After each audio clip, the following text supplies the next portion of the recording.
Hi, I'm Jan Tenhaven. I'm a documentary filmmaker from Berlin, here at Berlin and Beyond Film Festival. Very excited, world premiere of my latest documentary, Silicon Valley Revolution.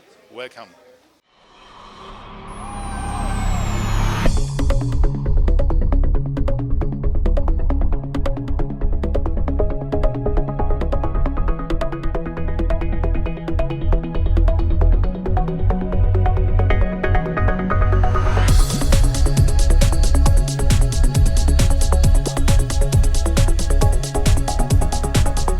The film is about the history of personal computing, which sounds very technical or boring even, but it's not. It's because it's a cultural story. It's a story about political unrest. It's a story about Vietnam War, about the hippie movement, and all this is served as a hotbed for the idea of creating something crazy, a little box called home computer.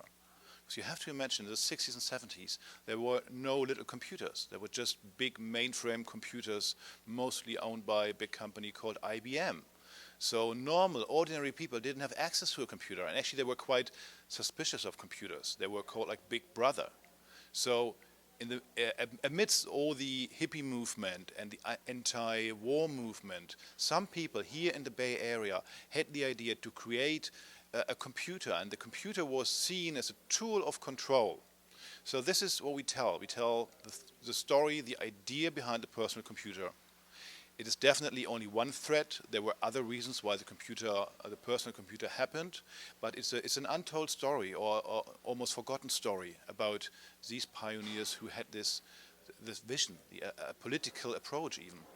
Well, of course, Silicon Valley is well known in Germany. We all look up to it. It is sort of like the center of the world when it comes to IT business and startups. And nowadays, of course, when people hear Silicon Valley, they hear Apple, Google, Facebook, Amazon.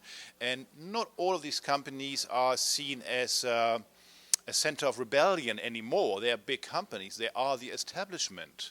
They are multi-billion-dollar corporations. But I find it very interesting to see how it all started. And this is what is little known in Germany. Maybe people here know about this, but in Germany no one knows about the origin of Silicon Valley, that the initial idea of a personal computer was something very political. I wanted not to do another Steve Jobs movie. I didn't want to do another Bill Gates movie. Oh, we know a lot about these people already. I find it more interesting to look into the second row. Who were the ones who the very early pioneers? Bill Gates and Steve Jobs, they were very good in marketing things. They had a good business sense. But before them, there were other people. There was a guy called Larry Tesler who worked for Xerox PARC, and he had this very early on. He had a vision of an easy-to-use computer. Nowadays, we are used to iPhones and everything is so easy to use. There is not even a manual anymore.